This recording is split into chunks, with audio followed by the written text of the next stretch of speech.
on the Zero Hour. I'm your host, Richard RJ Eskow. As everyone knows, or virtually everyone knows, the so-called COP26 climate summit ended recently in Glasgow with promises of less damage to come than has been inflicted in the past, promises from that vast array of forces that the poet Robinson Jeffers captured so aptly many years ago when he said of such forces they'd shed on the morning star if they could. And in fact, there are new asset classes and financial instruments designed to do more or less the fiscal equivalent of that, at least in my view, but we all need to know more about it. My next guest knows more about it and has written about it and will enlighten us. Whitney Webb is a journalist who I've been following for many years, well, about 5 years since she started writing. And she used to write for Impress News. Now she has her own site, unlimitedhangout.com.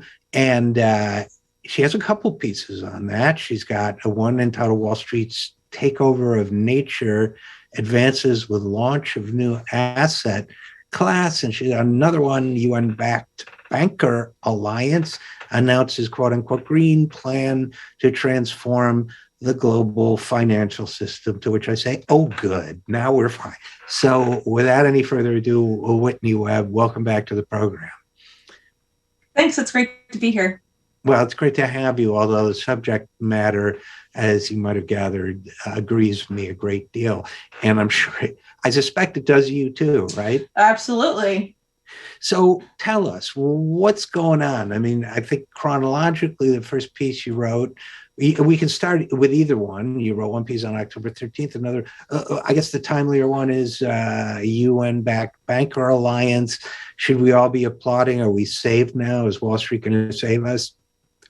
Well, essentially what we have here is a classic, I guess if you're familiar with the quote from Rahm Emanuel, Obama's former chief of staff, never let a good crisis go to waste. What we saw at COP26 was really the financial elite, the banker class, basically making very extensive plans for how to take advantage of the environmental crises the world is currently facing, and in doing so, basically creating a way for them to, it's really extreme what they're trying to do. Essentially, there's different elements to it. One is completely remaking the financial system, but one is basically financializing the natural world and trying to create an asset class that would allow essentially Wall Street to take ownership of things that have never been monetized before, that have long been considered the part of the global commons. Things like the ecological processes which underpin all life. For example, they want to, or this asset class would seek to monetize the process by which trees convert carbon dioxide into breathable air, how clean the ecological processes that produce clean water, things like that, and license access of the global commons essentially to the public, which is it's the same predatory practices that Wall Street and the financial elite have used for a long time, but on steroids, really under the guise of combating an environmental crisis. And there's really no evidence that this is going to alleviate any of that. Instead, it really just allows the existing casino of that Wall Street has currently to grow and expand and continue indefinitely by creating a new asset class that they estimate is significantly many multiples larger than the existing asset class of the current economy. So how does this work in practical terms when we talk about Wall Street monetizing, for example, the process of trees, converting carbon monoxide to oxygen? how do they do that? Do they in some way assume ownership of the world's trees, or do they have some ownership of the output of the world's trees, which is oxygen? These are assets they can trade, buy and sell, bundle, bribe, and the corrupt ratings agencies to, in other words, is this a new form of ownership over the natural world? Essentially, yes. So basically, the vehicle for this that they created in mid-September, it was the New York Stock Exchange in coordination with a group called the Intrinsic Exchange Group, is the creation of what they call natural asset corporations. The Intrinsic Exchange Group explains this as beginning first with the identification of a natural asset. And then it's quantified by a series of protocols that are not very transparent and not necessarily accurate in terms of their ability to quantify anything. They're basically invented by a lot of groups related to those that developed this process that I'm talking about. To financialize and quantify what they refer to as nature's economy. But essentially, they begin with the identification of this natural asset. Then they create a natural asset corporation, which includes which has the rights to the productivity of that natural asset they have identified. It has owners, it has a board of directors, and it has management, right? And then after that, there's an IPO of that natural asset corporation, which essentially converts the identified natural asset into financial capital. And that also, according to them, they say this is a good thing because the financial capital generated by that initial public offering or IPO on the stock exchange can be used to conserve the resource. But really, if you look at the fine print, they essentially say it's about profits, obviously. Well, yeah. I don't think that should surprise anyone, but they're trying to basically cloak it in something, in talks, in words, buzzwords about sustainability, and, greenwashing it essentially. But once this IPO happens, they can sell it to private investors, institutional investors, other corporations, sovereign wealth funds. Essentially you can have a natural asset being identified in a place like Costa Rica, which is actually the pilot program for this. And then those natural assets, those rivers, those lakes, those forests are bought by a sovereign wealth fund, I don't know, controlled by a Saudi prince or BlackRock or any number of predatory groups.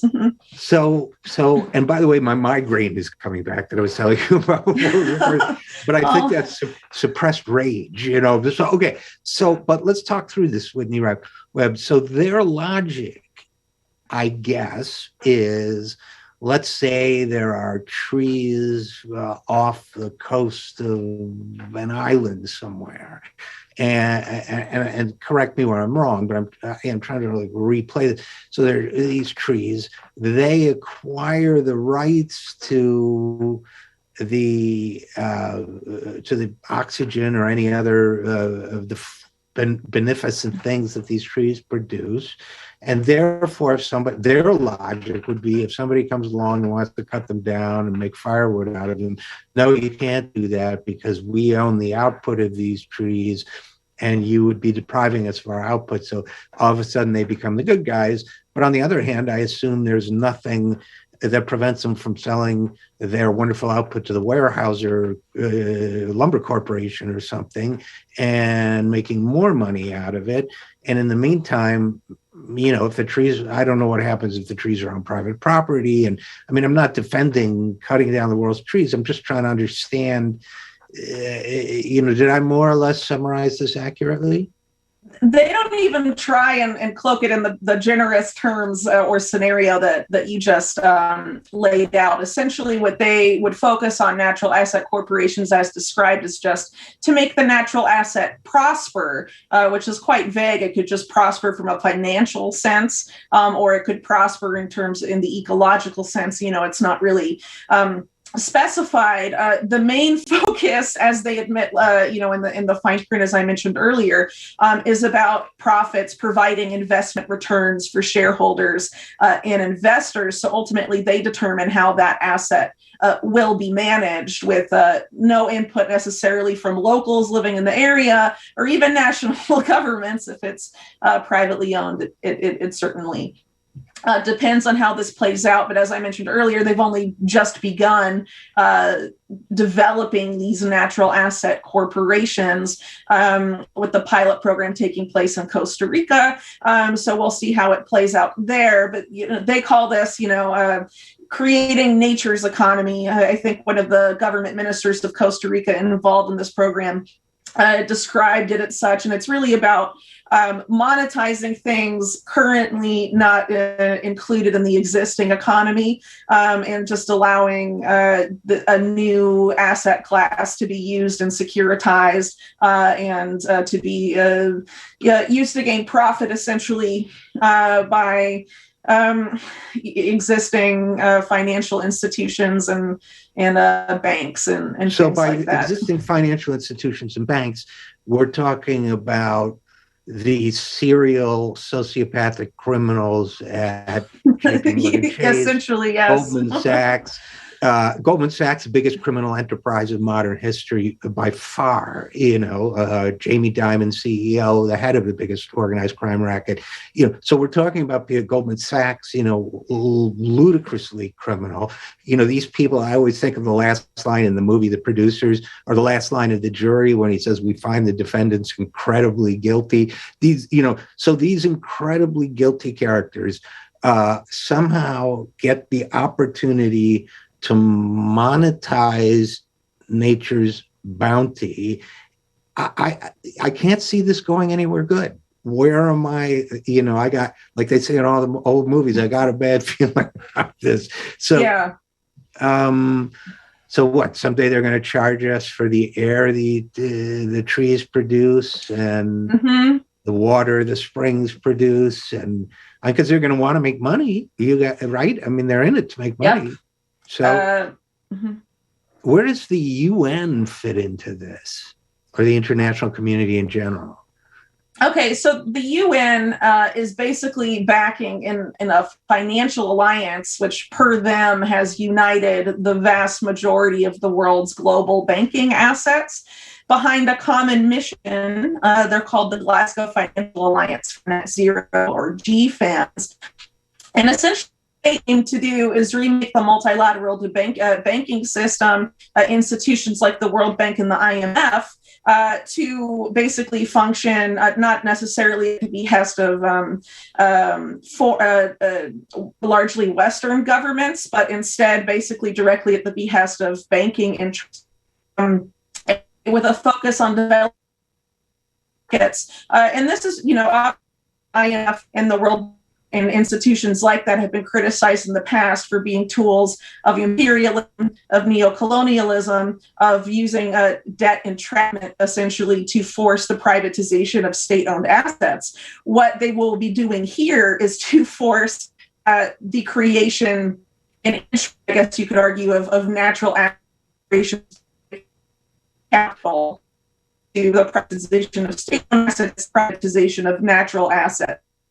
Essentially what this alliance is seeking to do. But the first step of that, as they lay it out, is fusing the multilateral banking system with private capital formally, essentially, which is really a corporate coup of the global financial system. And I'm looking through these names now. Mary Shapiro. I don't know if that's the same Mary Shapiro who moved from a regulatory role to Bloomberg. Yes. Michael Bloomberg, who is listed as Mike Bloomberg, literally because a consultant told him he'd be more relatable if he called it. Everyone calls him Michael. I know that. Mark Carney. There is actually a human being named Nigel Topping. I would have thought that was a character in Spinal Tap. This is Spinal Tap, but apparently Nigel Topping, who I'm not familiar with, is listed as this is his title, high-level climate action champion. So my BS detector is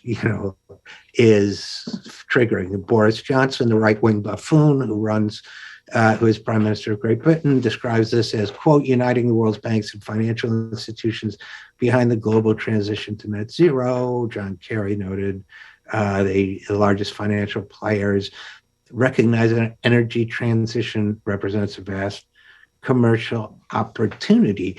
It seems to me that, you've said this, Whitney Webb, but it seems to me nobody here is talking about where they actually make the money.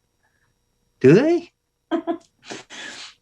So essentially, what this alliance that these people are leading, people like Mike Bloomberg and Mark Carney are leading, and touting, what the goal of it is to basically, under the guise of in the perceived urgency of creating a net zero economy, forcing developing countries to accept investment projects by the private institutions composing this alliance that they normally would not, and to create enabling environments, as they call it, or investment-friendly environments in order to facilitate the investment projects from these particular financial institutions that compose this alliance, which are some of the biggest banks in the world, right? Representing 43% of all banking assets, and it's also the biggest asset management firms in the world and the asset owner classes in the world, which include sovereign wealth funds and obviously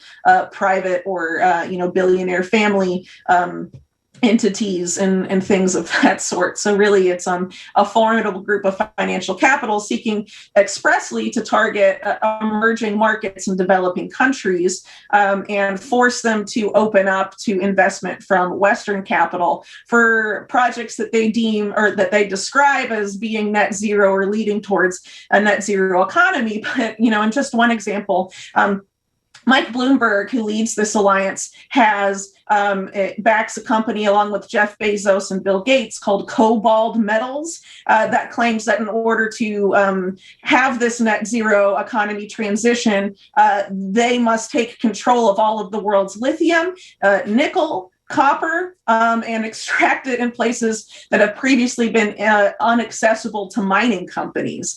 So, given what I previously laid out in terms of the admitted ambitions of this alliance, which they formally announced at COP26, massive predatory mining projects in natural areas, for example, could very easily be realized when the main goal is to create investment-friendly environments in countries for things that are deemed to be net zero. And when those same people behind this alliance have stock or have created companies for mining, minerals deemed essential for the electric vehicle revolution and all of these batteries and infrastructure for next generation technology. I mean, it seems pretty clear where this is going, especially considering the disproportionate focus in developing countries where most of those minerals happen to be.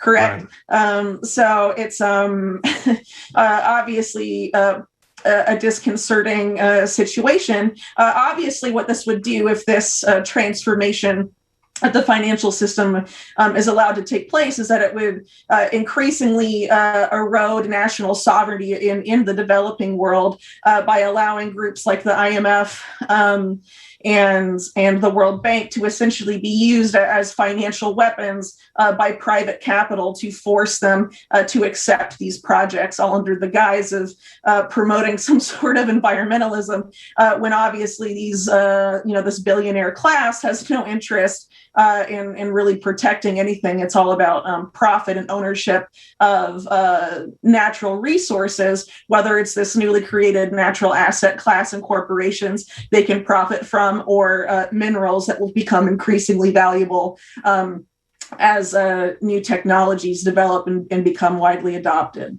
And Whitney, that was exactly what I was going to ask you about next. Your piece quotes BlackRock CEO Larry Fink during a panel at COP26 explicitly referring to those institutions. And this is what Larry Fink said, quote, if we're going to be serious about climate change in the emerging world, we're going to have to really focus on the reimagination of the World Bank and the IMF. Terrifying, if you ask me, because already developing countries are losing, or some have virtually lost their sovereignty to these organizations, leveraged into debt, and then forced to submit to the terms that these institutions impose upon them for the repayment of that debt. And and then Larry Fink continues, they're the senior lenders, not enough private capital coming into the emerging world because of the political risks. I'm urging the owners of these institutions, the equity owners, which are nations, with the U.S. having a huge role, to focus on how we reimagine these institutions and rethink their charter. It seems to me where this is a play. We all saw what happened in Puerto Rico, where the financial titans were actually given control. The democratic rights of the Puerto Rican people were suspended because of its debts, and under Promesa, they called it a council largely composed of financial leaders who owned that debt, who bet low on it, because they thought they could have the political leverage to force Puerto Rico to do certain things. It seems, and we saw it happen in Greece. It seems like it's all that on an unimaginably greater scale. Am I reading it wrong? No, I would definitely agree with that. But I would even I do want to point out some things that were made public a couple years ago. And when I worked at Midhurst News, I reported on this, that they were actually leaked military documents published by WikiLeaks, I believe, where the U.S. military described these very banks as financial weapons and as instruments, financial and diplomatic instruments of U.S. and Western national power. And so essentially by having this shift, this reimagining, as Larry Fink calls it, you're making it not just a financial instrument and diplomatic instrument of U.S. national power. By fusing them instead with private capital, you're having it be the financial instrument and, the financial weapon of Larry Fink personally, essentially, and people like him. Taking the national government essentially out of the equation, and for them to use it as they see fit. And that is, previously there's been a degree of separation. You could argue, obviously, that people like Larry Fink and Wall Street influence the politicians, donate to their campaigns, and thus influence the political class that wields these banks as financial weapons. But now that degree of separation is essentially going away. And is really moving to, this effort to create a new version of the global financial system where the role of national governments isn't even there anymore. I'm sort of calling it a corporate coup, but really what it is that, corporations have had undue influence in U.S. politics and in other countries, obviously, for some time, but they're just removing the illusion of the public, any sort of illusion that there's a role of the public sector here. They're just taking control, which should alarm everyone, especially on the left, which is actually being targeted with a lot of the PR selling points here, more than anyone else, in terms of, on the political spectrum. They're trying to sell this banking alliance, right? The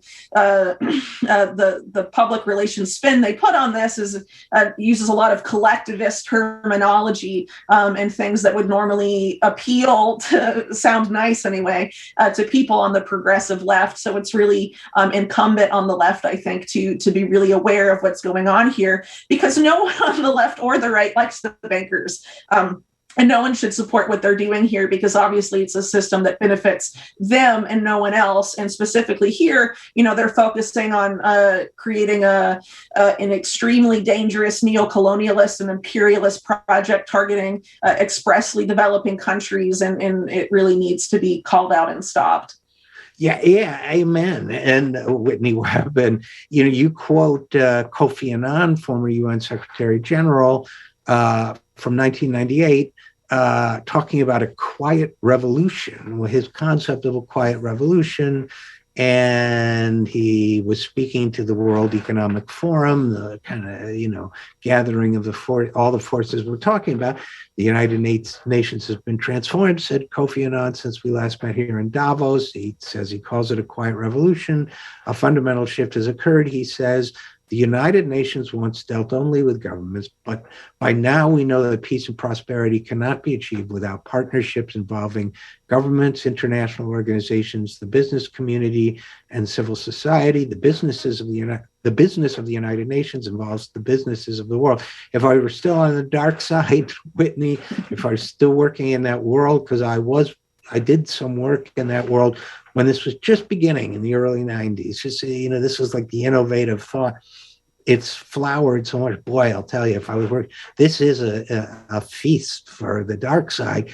And I think you're absolutely right. And there's another dimension of it that I wanted to bring up, which is, most people who realistically look at the climate emergency understand that there's no way to address it without dramatically altering, particularly the way we in the United States and the other highly developed countries, the way we live, the way we consume, the way we travel, the way, a million things, but, the idea that we all should have private cars and so on, we could go on. But the gist of it being that we have to become less of a high consumption economy. And I have the sneaking suspicion that this initiative may be a way to allow the developed world to keep consuming, but while the financial community enriches itself at the expense of everybody else and of working people in the developing world who are consuming are now going to have to pay more for certain resources. Do you see what I'm driving at? Yeah, I see what you mean. So I think what this really ultimately means in the case of the context of Wall Street is that this allows them to act like they're doing something to combat those crises when really they're just exploiting and annihilating everything that remains in trying to profit from things that haven't been yet included in the economy, i.e. exploitable up until this point, in basically opening up, as I mentioned earlier, protected areas in the developing world, and allowing them to be monetized and profited from. What's particularly alarming that I didn't mention earlier in the case of natural asset corporations, and their focus on the developing world is that it's very likely going to be used to take land away from indigenous communities in those countries. And this has already been talked about by some people that have been looking at this issue, that it opens the door to the biggest land grab from indigenous peoples in history.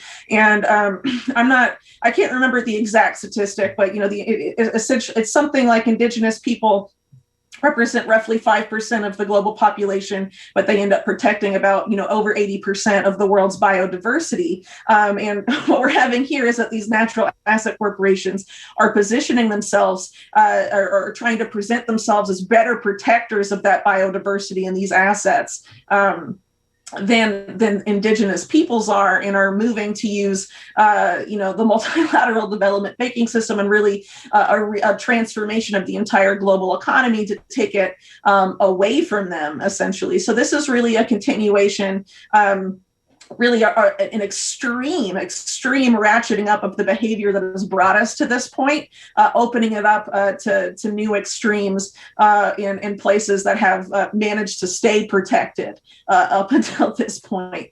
It's a very dire situation any way you look at it. Whether you look at it from the left or the right, I think I really can't see any person except the people who stand to become owners of these natural assets finding any benefit in a system like this.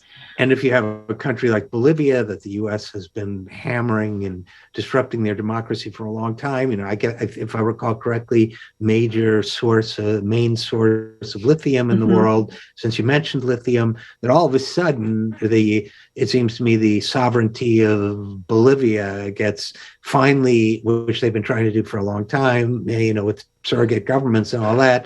Puppet governments, finally, they get to crush the sovereignty of Bolivia when it comes to, just to pick an example, when it comes to the natural resources they want, because they're going to, quote unquote, protect them, but everybody needs batteries. And so there's going to, Yeah. right? I mean, isn't that a likely, I know we're speculating, but isn't that a likely scenario? No, I think it's absolutely likely. I think whereas in the past we saw, for example, the U.S. attempt to affect regime change in countries over the flow of hydrocarbons, oil, for example, wars for oil, we've moved past that. Now it's going to be wars and coups and regimes change efforts, covert or overt regime change efforts targeting mineral wealth and mineral deposits, specifically in lithium, but also cobalt, nickel, and copper. And really, South America is one of the main producers of those, and Africa as well. And it's no surprise that a lot of these initiatives that we've been talking about today focus expressly on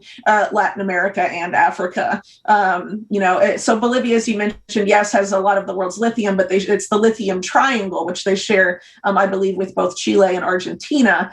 So there's going to be a lot of focus on that particular area as well. But there's also efforts to mine the seabeds of the world that's also being overseen by the UN. And it has the involvement of a subsidiary of Lockheed Martin, for example, that gives them no liability if they cause environmental damage by trying to scrape the seabeds of our already suffering oceans for cobalt reserves. It's absolutely scandalous, but isn't really getting any coverage at all. And people,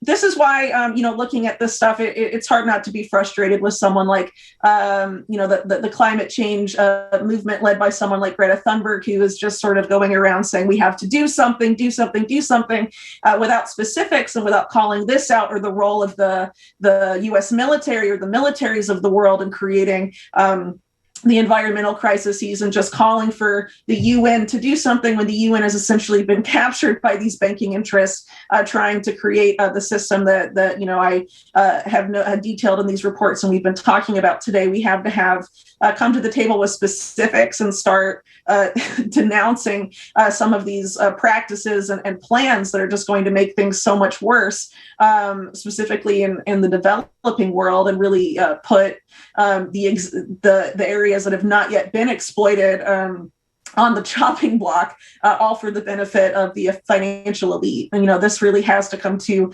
the forefront of the environmental movement, whether it's regardless of political affiliation at this point, because this is, if this is allowed to take place and this is framed as the solution to the crises we're facing, I mean, it's a very dire situation, and it's an existential crisis, I would argue. Oh, 100%. And I guess in conclusion, I would say, I'm sure you've seen the Terminator movies, and the image that came to mind as you were describing it, is that this is basically an ecological and financial Skynet that's being built, that's supposed to regulate the entire world in safety.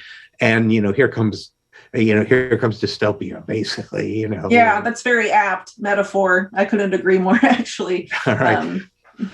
Well, I know you got a lot going on, Whitney Webb, so we could talk about this a lot more, but devastating and super important story that's not getting nearly enough coverage. So thank you for covering it. Number one, your website again, where people can find this stuff. I remember, but listeners might not. So, well, you can find all of my work at unlimitedhangout.com. Yes, someday you'll have to tell me where that name comes from. But sure, or I could tell you now. Tell me now. If you'd tell like. me now before. So it's a play on words of the CIA developed term limited hangout. So instead of limited hangout, it's unlimited hangout. Gordon Liddy used to said that or something. Howard Hunt, one of those guys in Watergate, limited qualified hangout or something like that. I think that's where it originated. But essentially, what it means is an asset or someone in media who only gives a small piece of the puzzle, I guess you could say, that's so interesting to the public that they only focus on that and then fail to see the bigger picture. And it's sort of intended to make it look like there's been a big revelation made when really, maybe 5% or 10% of what needed to be revealed was revealed, something like that. So the idea of my website is, if it's there to be revealed, it will be revealed and not just, limited to a narrow scope. Well, that's a very cool name. So thank you. I like it even better now that I know. So Whitney Webb, investigative journalist, whose website is unlimitedhangout.com. Thanks for this great writing and this great investigation. And thanks again for coming on the program. Absolutely, my pleasure. And we'll be right back after this. I'm Richard RJ Eskow, and this is The Zero Hour.